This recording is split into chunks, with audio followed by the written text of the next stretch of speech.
Hello, everyone. Today, we're going to look at an interesting game played by one of my students. This was played by Joshua.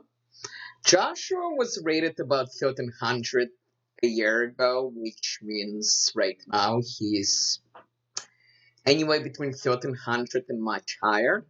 He's good at chess. He solves puzzles on chess rated 2100, which means something. And this is a very instructive game he played yesterday. The time controls was 15:10. And there are a number of instructive moments which happened in this game. So let's take a look. D4, D5, C4. Nothing special here. Queen's Gambit. Joshua likes the Slav defense, which is fine. White plays one of the main moves, knight c3. Joshua develops the knight, which is good. Very quick point. You don't want to bring out this bishop too early, although that seems to be the idea behind the Slav. And the point is you need to cover this square. So for example, if we play here, white can take and then play this. And this is not very fun. So Joshua plays knight f6, knight f3, and once again, this doesn't work. There is a more complicated reason now, which I do not want to get into. I'm going to do a separate series of videos on the openings. Joshua takes, and the reason he takes is now when white spends time recapturing the pawn, black can play bishop f5. And the reason for that is when we take, we're controlling this square so that the queen cannot come to b3. Okay, white builds a center right away. The other move here, which is a little bit more common, is to play a4. The reason white wants to play a4 is he wants to stop black from playing b5 and defend this pawn, which is what Joshua now does. b5. Okay, he challenges the pawn. And now the best move for Joshua is actually pawn b4. Because this knight defends this pawn. And after the knight is driven away, we can pick this up. Yes, we're going to lose some of these guys, but we are doing quite well. Joshua plays bishop b7, which is not terrible. He's trying to put some pressure over here. White plays e5 right away, attacking Joshua's knight. The knight, of course, goes to the best square. White takes on b5. And, of course, we don't take right away. We throw in between move knight takes. After white takes, Joshua takes. So here, Joshua is up a pawn. White has a nice center, and white has these lines. So there is some compensation involved. He plays bishop e2.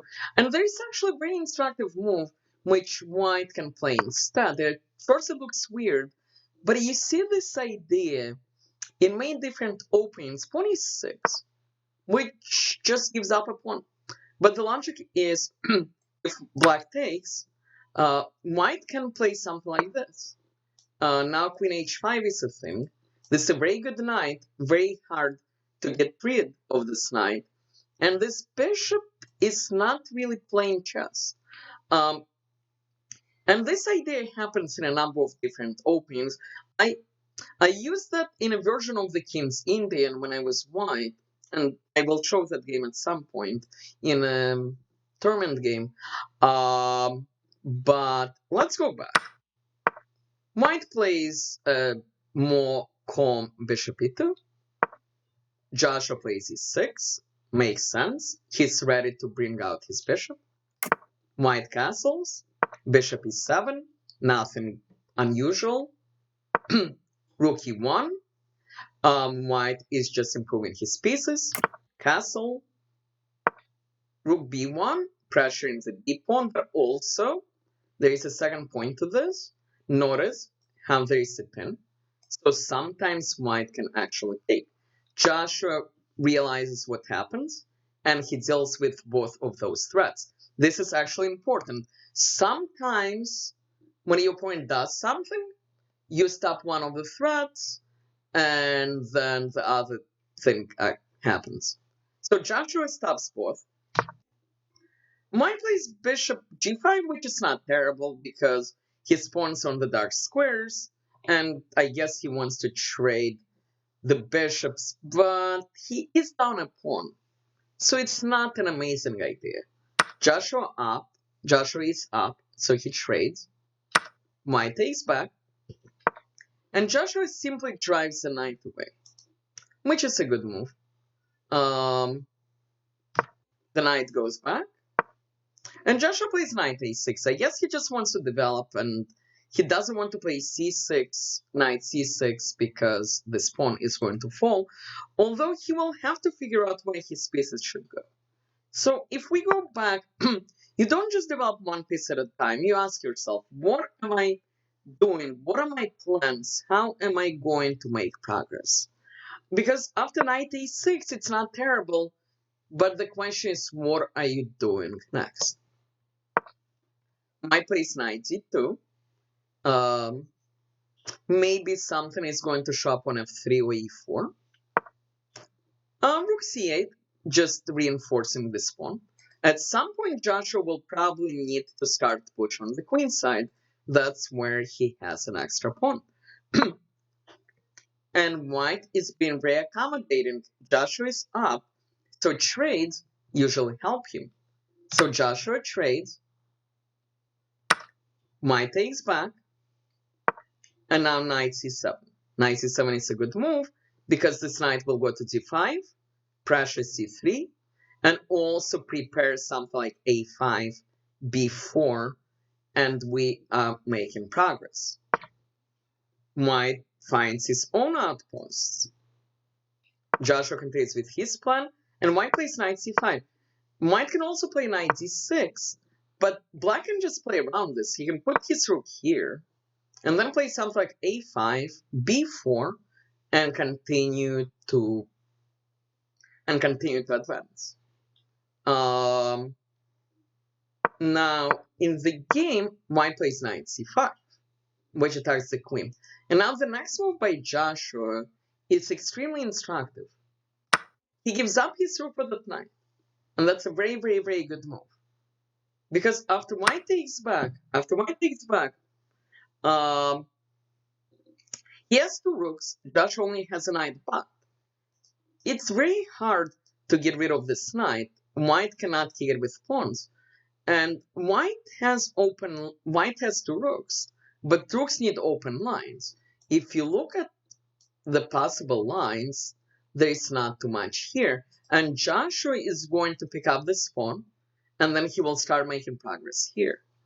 In fact, that's what he does right away. He brings his queen with the idea to take. White plays rook e4, which I guess is trying to bring the rook sideways. However, in this position, black has a small tactic. Let's see if you can find it. And the move, of course, is knight here. At first, it looks like you cannot do this because it gets taken. But of course, this queen is overworked. It defends this rook and this pawn. So Joshua takes, and he takes here, and now black is simply up to pawns. White can take one of them, which he does, but he has to be careful. Joshua develops. He has a very simple threat. He wants to checkmate. White stops this, but the problem is, when you move, you need to ask yourself, what can my opponent do next? And here, of course, White stopped one checkmate, but he allowed the other. Game over. Then one of the main lessons from this game that I want you to take away is how do you form a plan? So once you up a pawn, let's say in this position, you need to ask yourself, what am I doing? Where do my pieces go? What do I want to accomplish? And then ask yourself, what is the best way to get there. Now, the second point I want you to remember, don't blindly follow the rules. The rook is worth 5 points, the queen is worth 9, the bishop is worth 3. Sometimes you can break those rules, like in this position. Rook takes 9 is a really good move. And the point is, although white has more rooks in open lines, our knight is amazing.